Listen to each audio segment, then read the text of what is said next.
Hello, everyone. I'm going to give everyone a few minutes to log in.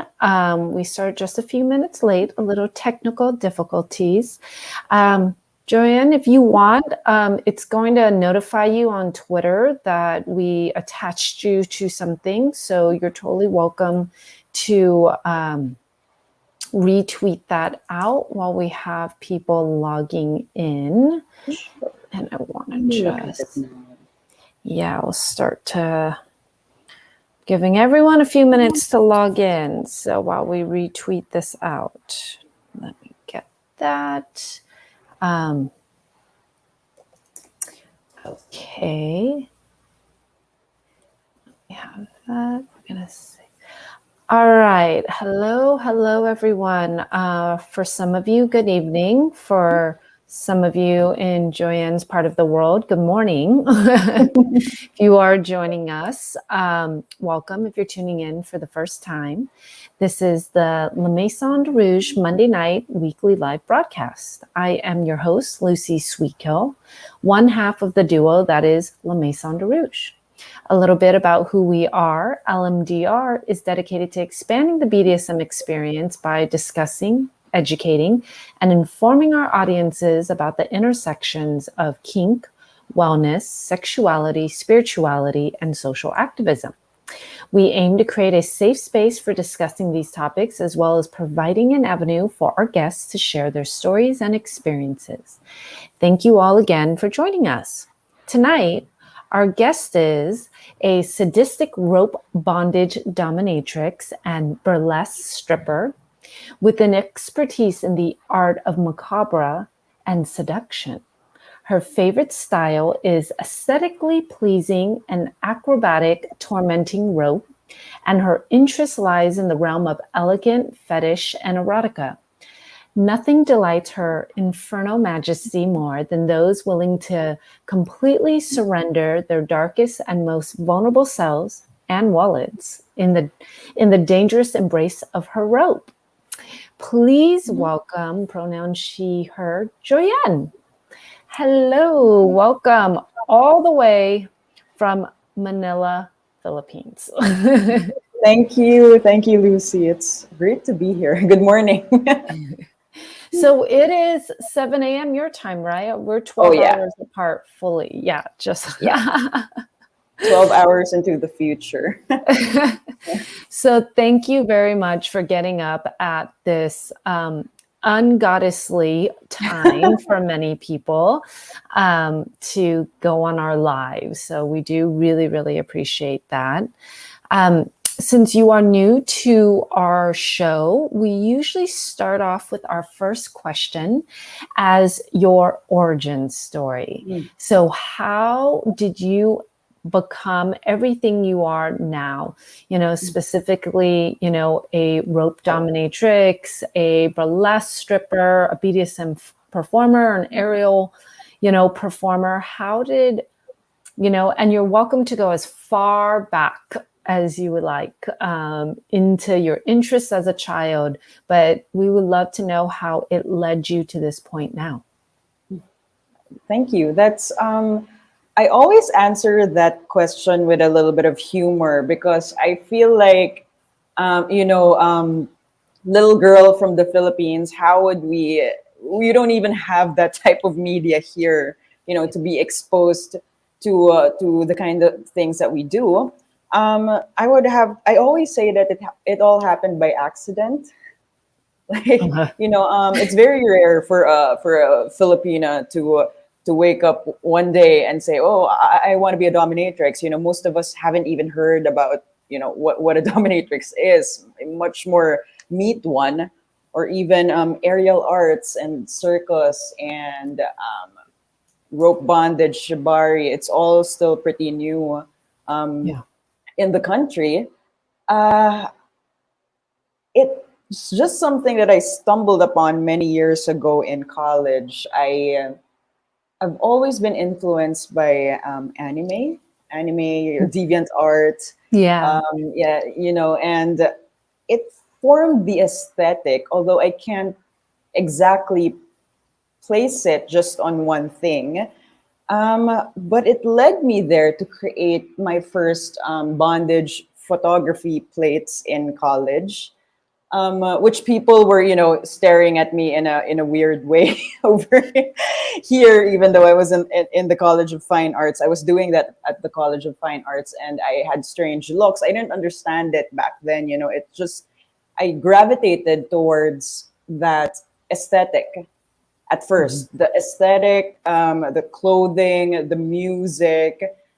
Later on, when I got to meet the local community, when I got to reach out to people like me, I felt at home. Things just made sense. Mm-hmm. Like, I guess I would always be the strange one, like in as far back as my Catholic all girls school. It's like I'd always be the black sheep. I'd always be the odd one out. But when I found the kink community, it felt like home. Yeah. Yeah, yeah. Around a decade ago. Wow, that's awesome. So can I ask some questions Of about your course, yeah. past? So, Yeah, let's do it. well, I know a little bit, I was raised in California, so I was surrounded by all the variations of Asian. Yes, that's true. And especially in Northern California, in the Bay Area, there is a huge Filipino community. Everyone is there, yeah. Yeah. Daly City is a very heavy Filipino populated area. And, being raised in a culture that's quite Catholic. Super Catholic. Yeah. Way more than many other of, the Asian countries, So, I know a lot of Filipinas who grew up in Catholic schools and stuff. Would you say some of that played an influence in your interest in sort of something a little bit darker, a little bit more taboo? Oh, definitely, definitely. You know what? No Filipina, or maybe very few Filipinos would probably admit it, but we've all fantasized on getting it done on the altar. Come on, man. Come on. Or Yeah. like on the tombstone. It's such a goth kink aesthetic, right? Seriously. And like I've been trying to get a priest outfit done. And having a nun outfit is one thing, but we're also a hyper what do you call this? A very traditional, very what's the word? Chauvinistic country. Yeah. So for like a Filipino to wear a priest's clothing, that would be, yeah, it's definitely, it's there, it's going to happen. Yeah. Yeah.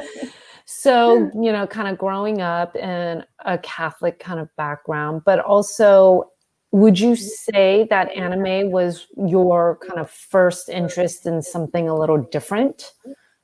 Probably, yes, yes. It's got to be that is the farthest thing that I can remember. Anime, video games, deviant art, definitely. The freedom, Suicide Girls. So how did you come across these things?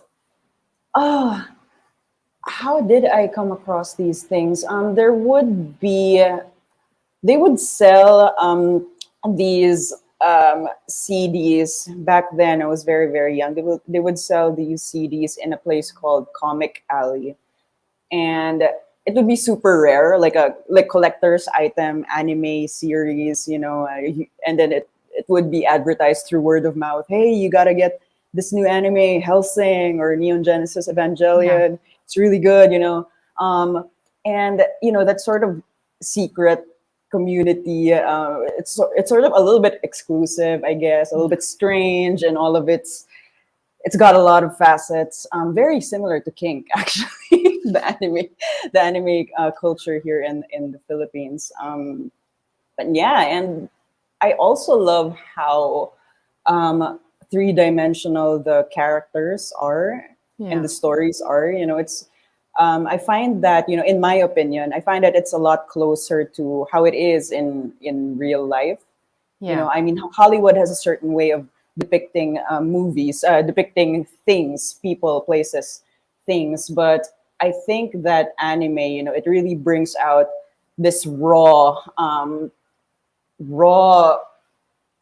story, a raw person. Like, it could be really violent, really Yeah. sexual, really, really creative. And sometimes they just do what they want also, with that, while deviating from the storyline. And it's okay, it makes sense. Yeah. So, yeah, it's a huge I influence. I agree with you. Anime was a huge influence for me as well. So, I sense that. Yeah. I love anime. It's like so weird. It is. It feels like home. Yeah. Yeah. So then how did um I don't know, are you getting a feedback? Hmm. No. Okay, so No. then that is might just be me. If anybody out there hears my feedback, just let me know because I was getting a little bit of my own voice. But um, so what came first then? Because you're quite a hyphenated artist. Wrote Bondage, Dominatrix, Burlesque, stripper. What came first for you? Okay. Well, going back to that college story where I took a pre-thesis class in the College of Fine Arts, and we were supposed to come up with a body of work, and it had to be in a genre that we would propose to the professor, and he would what do you call this, approve it. So I proposed photographs of bound androgynous models, like at the top of my weird head, right? College girl, completely no background in kink, aside from fantasizing about altars and anime. I proposed that, and then he approved it, and then it was weird. It had like this snowballing effect. Like I was getting invited to exhibit my works in galleries.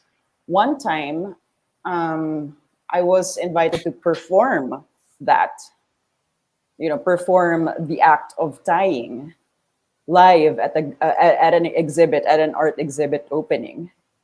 And I had no intention of being a performer. I wanted to be a photographer. I wanted to be behind the scenes. Hmm. But the reception for that was pretty good. So, and I'm still doing it up to now. Yeah, it just snowballed from there. That one time, maybe when was it? 2013, I think. I got invited to perform at a rooftop. Um, I tied someone up to the sounds of a live prog rock band, Yeah. progressive rock band. It was pretty hot. Like I was surprised even, and um, it just started going from there. Like it made sense one day to come up with a burlesque show, Yeah. with a strip show. It suddenly made sense. Hey, we can do this anyway. We have a kink community at our disposal. How do you guys feel about stripping? It was just like one of those the world is your oyster things. So a couple of years later, maybe 3 years, 2016, started getting into stripping in those galleries. I started doing a lot more work in front of the audience, in Yeah. front of the camera, and yeah, it just kept going and going from there. Like, hey, what if I tie myself up? What if I do aerial with it? What if we try chains? What if it was just, letting myself experience these things and try to create art and create experiences for myself and for other people. And, just posting snippets of them online, getting in touch with like-minded people, Yeah. it just snowballed. I didn't Wow. plan any of this. That's really fascinating because a lot of the things that you're doing requires a lot of discipline to learn because you could get really hurt, especially with like aerial. Do you have a dance background? I only started dancing when I started stripping in 2016. But it's super, I'm the type of person that once I get into something, I really give it 200%. So, like when I started making use of my body, getting into movement, getting into dance and aerial and pole, I I kind of went the whole 200% right away. So I am now a company apprentice at Beast House Pole and Aerial Dance Studio, and I'm very proud to say it's the best pole and aerial studio in the country, in the Philippines. Yeah. um, uh, we are internationally multi-awarded, super duper happy, with my home studio, and that's where I get the best training. Yeah. um, yeah, so my mentor, my coaches, they are the best in the country. and it's and they just feed that dream, to be this BDSM aerialist That performer. They just that's teach so me everything. amazing. That's It's amazing. I'm Like, lucky. I'm lucky, I guess. yeah, that's really amazing that you have, being in a country that, has a lot of like really conservative Oh yeah. values, but having these people who are so supportive, whether they get it or not, but are supportive of Yeah. the art direction and the performance direction you want to go. Um, just a side question, is Beast House connected with the LA Beast House? Is it like that group of dance studios? Oh no, we're different. But Yeah. now I know there's an LA Beast House. Let me Google Yeah, that. there's like or it's called Be Something. I've seen it before in regards to like dance studios. So, but I guess there's a lot of people kind of using that term too. Um, yeah, it might be like Be Studio or something along those lines. But I remember seeing something in LA, as a lot of dancers are. So you Mm. just have, I think that's amazing. You have certain interests, you feel this passion towards it, and you really follow that passion like 1,000%. Yeah, it's something that I've been reflecting on for a while now. Actually, I am very stubborn. I'm very stubborn. I'm very what's the word? Headstrong, with what I want to do, and like even in a country that it took me a long, long time to find Beast House, to find people who, like you said, support. They don't Yeah. really understand 100%, but they're supportive. Yeah. It's semi impossible to find people like that here in the Philippines, and I struggled, quite a lot in the decade that I was trying to be this person. Yeah. But it's here and it's happening. So what's going to stop me, really? I mean, it's a very traditional Catholic, chauvinistic country, but like there's a lot of shit anywhere. I guess Yeah. like what we were chatting about the other day. There's a lot of shit everywhere, and everyone's gonna give you shit anyway. So you might as well, the quintessential thing. You might as well just do your own shit anyway. It's all shit. Yeah. Very true. So so now it's been 10 years of, What is 2020? Yeah, 20. I think I sort of started. Yeah, the rope bondage photograph started 2011. yeah. So it's been 10 years. you have all these hyphenated interests, where at this moment, are you enjoying the marriage of all of them, or is there certain aspects that you feel more connected to? Oh, wow, that's a beautiful question. I'm a very visual person. I'm a very visual creature, which is probably why I'm obsessed with technical perfection and training under Beast House. I love creating output. I love creating photos and videos. They're like photo albums. I was a photo album person. I always have a camera. I always take videos, documentation of everything, because it's like it's the output. It's the proof that you created something, and you can look back on it and see if you still like it. But yeah, I'm obsessed basically with creating content. That's the best part for me. I am a bit of an exhibitionist right now, though it's a bit more limited. It's a bit more Yeah. limited. Yeah, but I think that's the best part of it for me. Yeah. Capturing in more Capturing ways than everything. one. Yeah.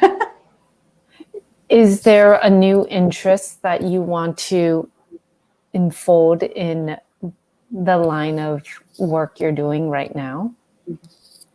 uh, well, not so new. Probably new for me. I mean, I'm on one side. I'm only getting into pole now.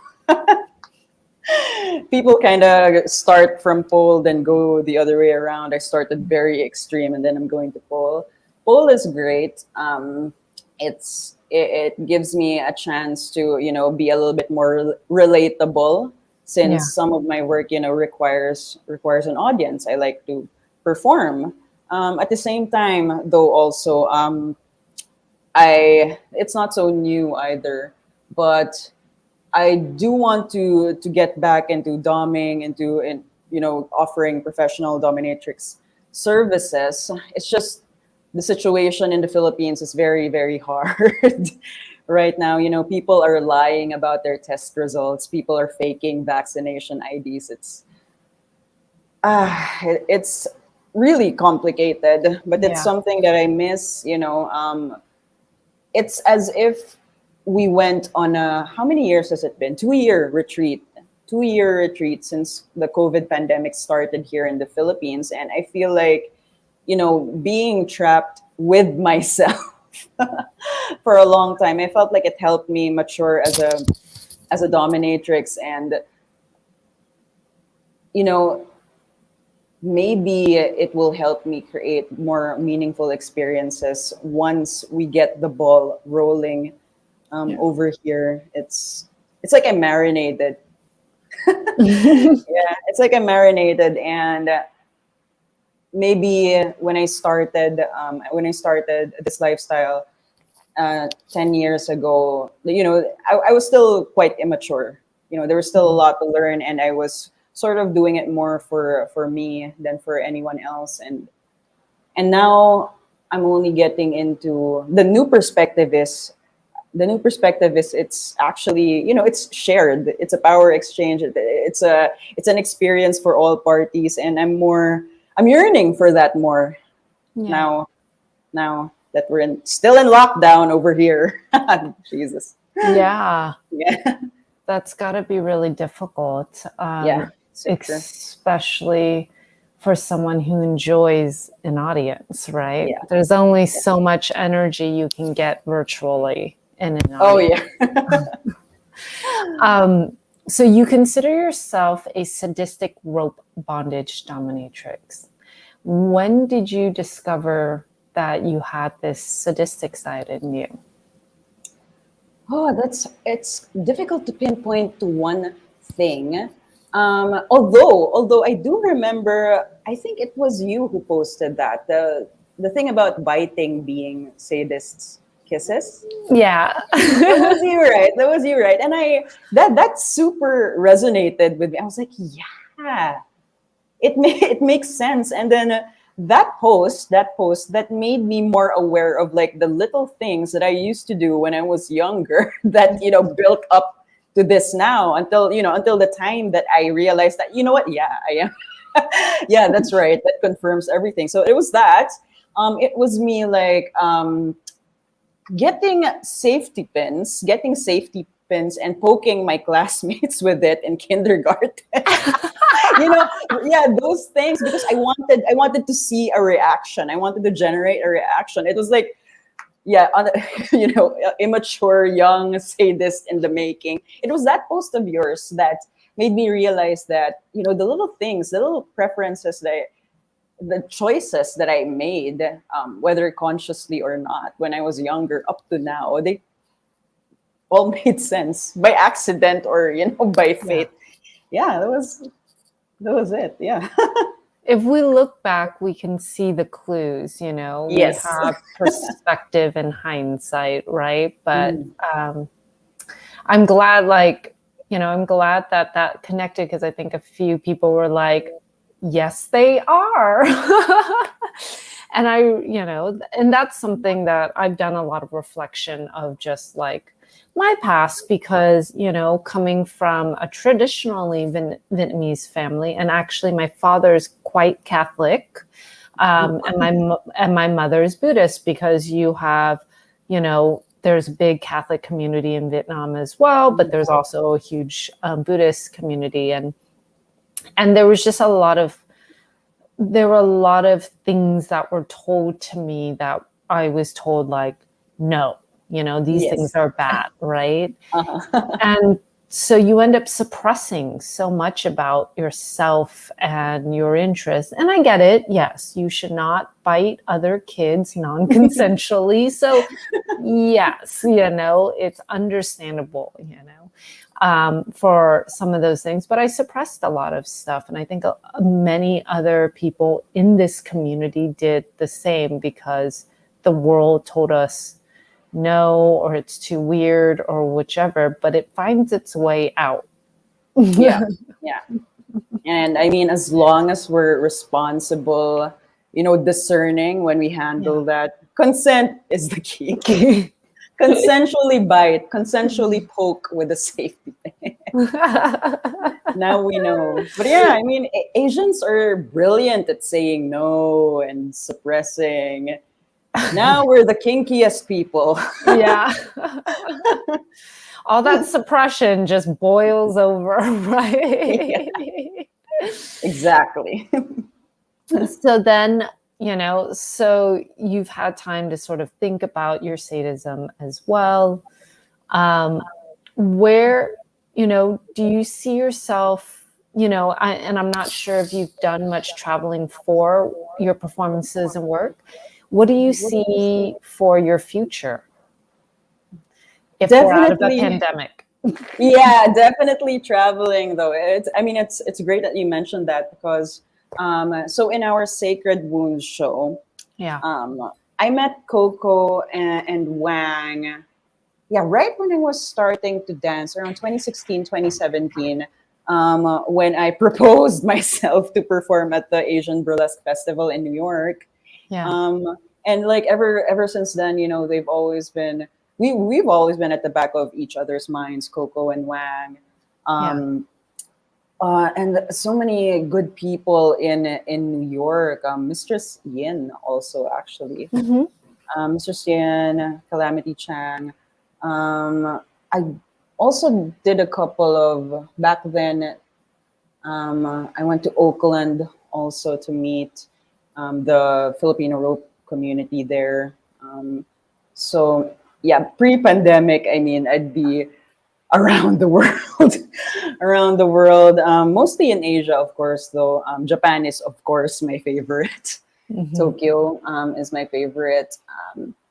Building connections there, studying more about rope, stripping away, um, getting clients, getting money, all the sweet money, from doing live shit. Yeah. Yeah, a lot of traveling.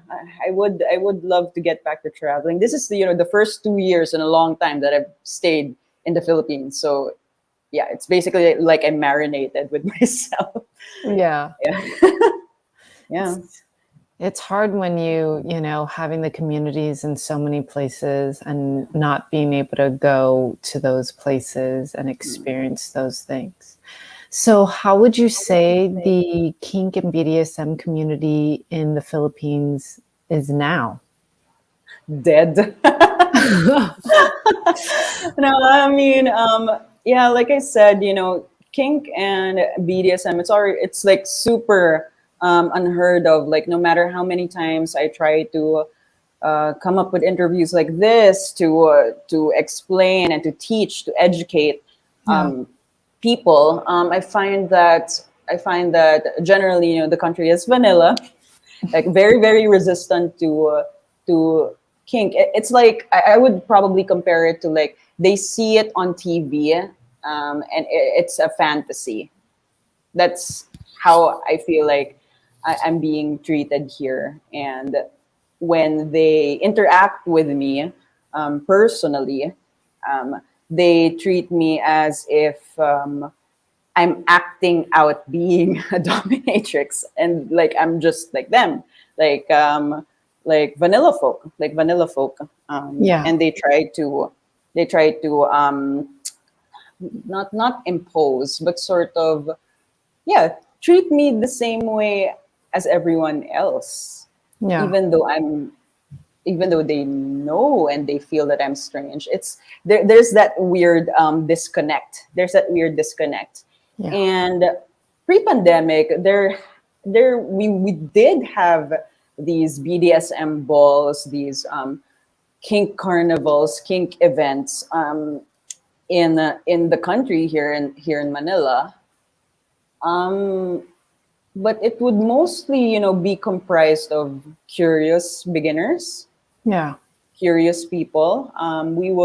There would be visiting more advanced, not professionals. Yeah, some professionals, enthusiasts. There would be Yeah. visiting, yeah, educators, kink educators. But most of the population is really still new to it and still resistant to Yeah. it. Yeah. Are you, but would you say there is a small community? Mhm, yeah. Yeah. Yeah, there is a small community, but they they have day jobs, okay, Yeah. so they're like a bit more on the hobbyist side, Yeah. and curious side, rather than as compared to me. I'm just out there, out there spread eagle 24/7. Yeah, and there's although there are professional dominatrices around. Also, I think they've been practicing, even if the lockdowns are never ending here in the country. There are maybe less than five Yeah. professional dominatrices, or around five in the Yeah. Philippines. Yeah. Yeah, I always wonder because sometimes I come across ones, Mm. some pros that have, Twitter, the Yeah, magic of Twitter. Twitter, It's amazing. Yeah. magic Connecting of people. Twitter of seeing the Filipino doms, and always wondered how, it is, because every country, every city in different countries is so different. And it's fascinating how different people practice. Yeah. So, can I ask you, more about something a little about the political side of sex work in the Philippines? Super So, illegal. uh, Yeah. Yeah, go okay. ahead. Go ahead. So, because it is so, are there strip clubs? Are there things like that in the Philippines? And what does that look like? Or is it just very much like supposed to be something that's not there at all? Yeah. As with any conservative Catholic country, it has this, ugly, ugly mirror. Let's say Yeah. a mirror, I guess. there are a lot of strip clubs, a lot of gay bars, but they are under the guise of something else, you know. Okay. Yeah, and they are. I have tried performing and even applying to be regular there, but the culture is still very oppressive. Yeah. It's super duper oppressive, like how you would think, and maybe something that you've also experienced in Vietnam, as in the usual. They treat the women like shit, like you can't make Yeah. decisions, you don't have any human rights basically, and yeah, you're a piece of meat, and it's not consensual. People are trapped in there. People are getting into strip clubs for money, Yeah. for because of poverty. Yeah. Empowered sex work is a completely alien concept in the Philippines, but we're trying our best. We're trying our best, and hopefully, this will reach out to them. Yeah. Hopefully, yeah. I'm hopeful too. I mean, I think it's very admirable that you are so open and out to discuss, not only your lifestyle, but your interests, but, these things that I think there are a lot more people who are interested and would love to explore more, but just don't know how to Mm, because they are maybe in a place where the sort of religious conservative mm, nature of things are keeping that mm, inside so much. And so for the folks who take the risk to put themselves out there, because it really is a risk to put yourself out there like you're doing right now, in general, and all of your work, having your face out and doing the performance you do, like that's very, very admirable. Um, do you see thank yourself staying there? I can't see myself anywhere else, honestly. Like I have a joke that I'll do this until I'm 90, and I probably will. Yeah. I guess also, in line with the people who may be watching and don't know where to begin. I was also like that, So I guess I'm also just trying to be that person that I needed when I was starting out, and nobody knew what to do, how to. There aren't any teachers here, Yeah. There aren't any mentors, there aren't any like dungeons where we could train at, very Yeah. very. There is no structure. So I guess I'm just trying to be that, for the people who do want to get into this lifestyle and this line of work. There's so many mistakes, in the decade that I stumbled through Yeah. this. There's so many things that I wish I didn't do, so many close calls, Yeah. that I'm trying to teach about, so that maybe the younger generation can learn from. It's it's hard. It's hard not having anyone, because even if, for example, there are people who are successful in other countries, usually the first world, of course, usually the Yeah. first world. I mean, most of the things that apply there do not necessarily apply here. There's so many, Asian things, Asian Yeah. constructs, and third world isms that we have to get by with. Yeah. So, and there's nobody around here that's as consistent as I am. So I mean, I hope it helps. I I think hope it it helps. will. I really think it will because, those things, someone has to, and it will influence others, and hopefully people come closer together. And with the support of like, you know, an online community as Yeah. well. A lot of these messages and a lot of this learning is more accessible. Yeah. much more accessible. And sometimes it just starts with someone seeing a little video or a photo, you know, um, and just having a little bit of exposure to spark that thing inside of them to then spend the next 10 years just like you know, really honing in and discovering. And more people will definitely get added to that, hopefully. You I know. hope. I hope, you know. Well, I want to open it up to questions from our audience. So I'm just going to, for any of those out in our audience, feel free to add some respectful questions. Some questions sometimes get asked in a very, you know, I think we have one question here that I'm not going to put on the screen, but I can, you know, I'm going to rephrase it in a way Okay. that I feel is Thank you. more appropriate, which is, you know, what are some of your favorite activities you do as a dominatrix? Oh, I wonder what the original question was. Okay. What do you? Of course, it's got to be rope. Rope is the primary thing. Rope and dressing up. You know, giving a little bit of a striptease. Basically, those are like the main items on the menu. I also have a lot of fun with the geeky shit, like having them read erotica while denying everything. I love that. I love predicament. You know, Yeah. predicament bondage. Whether it's, you know, actual rope bondage or bondage of the mind. You know, Yeah. it's.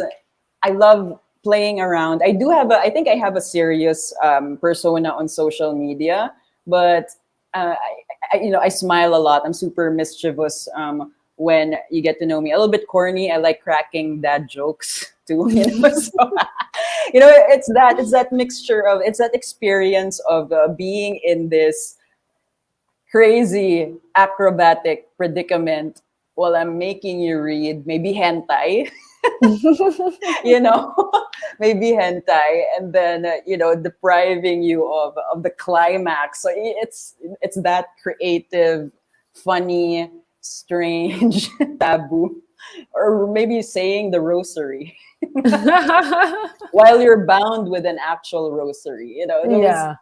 I like creating those jokes, those visual puns or Yeah. scene puns. Yeah, yeah, I love that. I think those are great. Yeah, I think, you know, it's funny how people perceive us through social media, right? And then how some of us are in, you know, and of course, that's expected, right? Social media yeah. is very flat in Yes. regards to, but I love like the fact that you like to make, you know, ridiculous jokes and things like that, because I think the There, most sadistic people actually are the ones who are the most goofy sometimes, because yeah, you sort of have to be kind of out there to be sadistic. yeah. To find these creative ways, to find these. Yeah, I love it. Yeah, to do weird shit. Weird. It is weird shit, and then you admit it. Yeah, even actually, like the comedians, you know, they're the most dark people. Yeah. They That see the joke of life. Yeah, so you Yeah, kind of have to be a little dark, right? yeah. I am going to put this up on the screen as a question. Question: who was your biggest inspiration, kink or non-kink? So I think we're talking about Ooh. maybe a person. Mhm. Um, so do you have any people that inspire you and you look up to, especially when you first started? Mhm. Okay. When I first started, you know, I was kind of in like the art and music and anime. What do you call this track? Like before there was kink. So non-kink wise, I super love Garbage. Garbage is the band, and you know, they have a lot of a lot of dark sexual stuff to Yeah. begin with. I mentioned earlier it's Neon Genesis Evangelion. favorite hentai, maybe Bible Black, if you've heard of Yeah. it. Bible Black, as the name suggests, Yeah. lots of religious shit there. Um, what do you call this? What else? Music, art. When I was starting, in art school, in film school, my earliest influence would be Nobuyoshi Araki, of Yeah. course, of course, of course, yeah, Nobuyoshi Araki. Lots of Akira Kurosawa films. Yeah. Um, yeah, well, everything and anything Japanese. I also, in more modern times, I guess, I am a huge follower of Mistress Hibiki. If you know her, Yeah. if you've heard of, Hmm. yeah, she's also this amazing, fetish model Yeah. performer. She owns a bar in Nagoya, I think. Amazing, entrepreneur, pro dom. Also, Yeah. um, yeah, you of course, and Dia and Dominatrix Iris, Ava O, the whole Asian Dominatrix shebang. It's super. Who else? Yeah, there's also Betty Page, of course. Yeah. Betty Page, a lot of art. A lot of art. A lot of art. That's Yeah, awesome. I could go on Good. all day. Yeah. Good influences. I have a very personal but Oh, non-personal question. How many hours per day do you train to maintain your wonderful physique and wonderful skill? oh, thank you. Let's see. I try to do pole or aerial. It's around a minimum of 2 hours per day, Yeah. because 1 hour is the warm up. We're gonna get technical here, okay? Yeah. The warm up is an hour, and then I train for maybe another hour or two. I study the tricks for the next hour or two for pole and aerial. Then usually during the same day, I take ballet 5 to 6 times a week. Also, Wow. um, yeah, ballet 5 to 6 times a week, and that's maybe around 2 hours also. So I'm full time. I'm really a full time art performance BDSM whore, so, which is why that is like what my day um, looks like. Yeah. And then when I'm not training, I need to eat everything.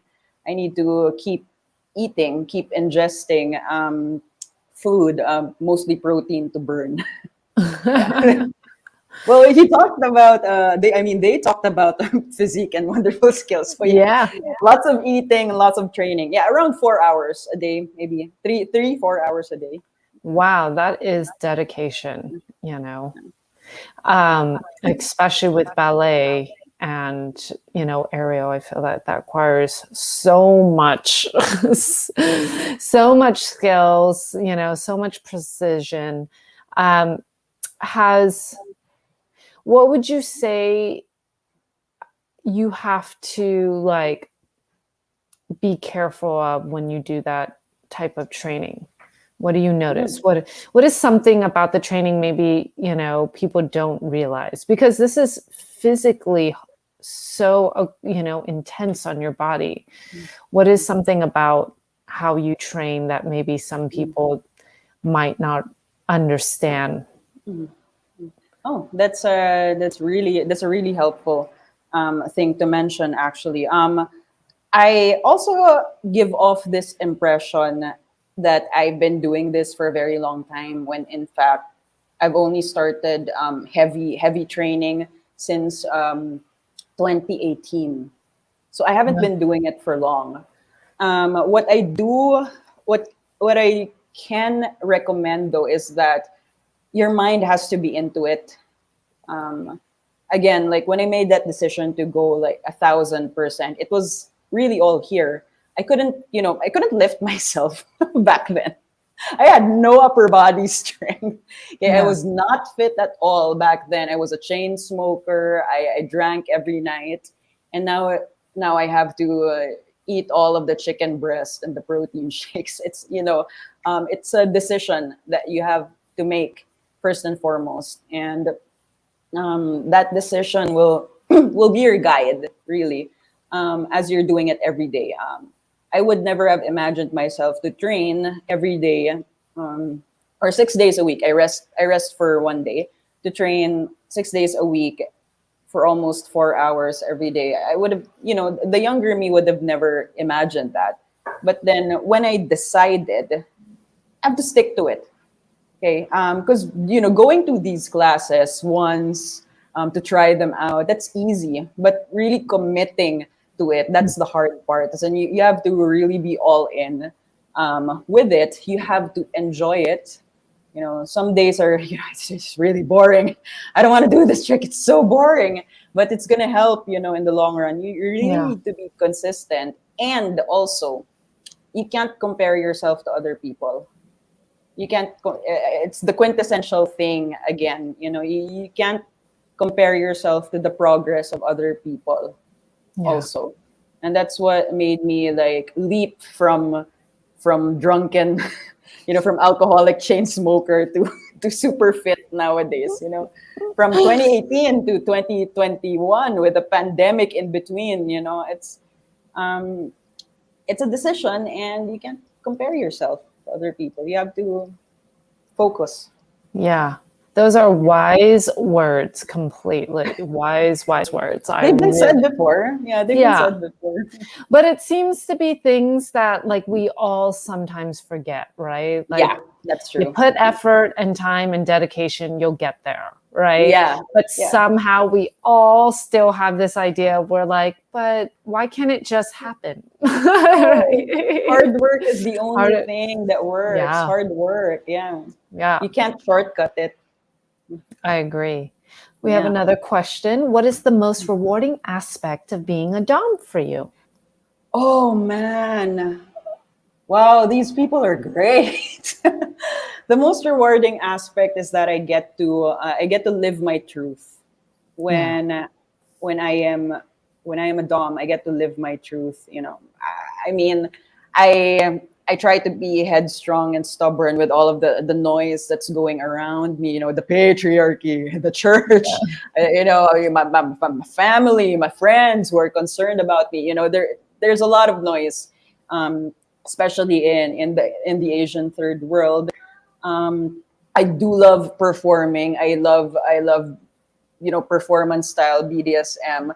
But when I am in a room in private with someone, where I don't have to restrict my performance according to, what's what's legal. Yeah. What's legal. I find, myself living my truth, that person that without all of the rules of society, we just, our guidelines in kink, we just consent, risk aware, consensual kink, with just that. And then I can do anything, I am playing, I am becoming a child again with adult privilege. That's the greatest aspect, of being a dom for me. It's my truth. I resonate with. My cat is hungry. Shh.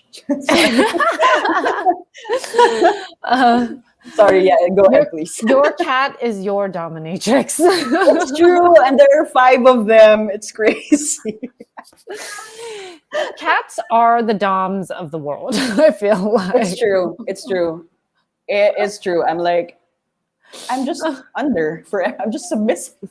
I do that. This is the reason why I work hard, so they can have a better life. Yeah, everyone I know, like, who has a cat, I'm like, your cat is just like like Dia has a cat. Her name is Lady. And I don't have cats because I'm allergic to them. So when I do come over, I have to take allergy medicine. But Lady knows that I'm allergic to her. So she likes to go on all my things and rub herself every. Yeah. This is for you. Yeah. Just so I know who's the boss lady. Yeah. Just so it's clear. Yeah. She was like, you're allergic to me. So let me just go on all your things and rub on all your stuff. It's classic. It's classic. And we could get, a few ideas from them. Seriously, the things they do, they just want to see you react, I think. I think that's Yeah. exactly. It's an instinctual thing of like, if I just knock this thing over, What are you gonna do? what are you going to do?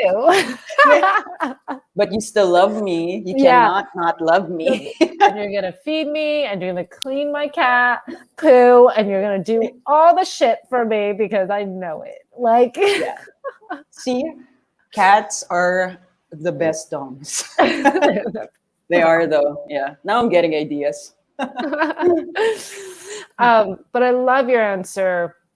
I think that is for so many doms the thing that they love the most is really just being able to live their truth and and enjoy like a children's games for adults, right?